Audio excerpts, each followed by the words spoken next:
ये विभिन्न प्रकार गवेषणा द्वारा विभिन्न प्रकार ये सर्वे द्वारा ये कथा जना पड़ी आम जाचु जे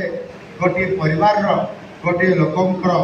वयस्क लोकंर मासिक केते चाउल दरकार हम परिवार रे चलनी ये कथा को हिसाब कर देखला जना पड़ा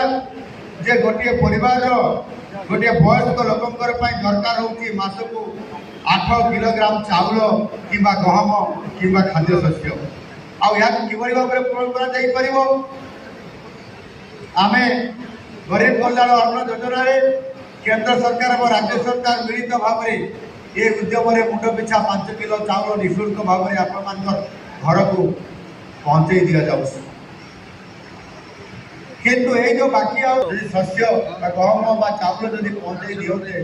ताले आमर घर आर्थिक उन्नति आहरी बढ़ता ये कथा को सरकार कान में बाजिला आउ से शुणी पारे तेणु निश्चित भाव आम सरकार आसला आज ओडिशा खाद्य शस्य विशेष भाव धान उत्पादन आज ओडिशा एक स्वावलंबी हो पारी सारा भारत वर्ष ओडिशा राज्य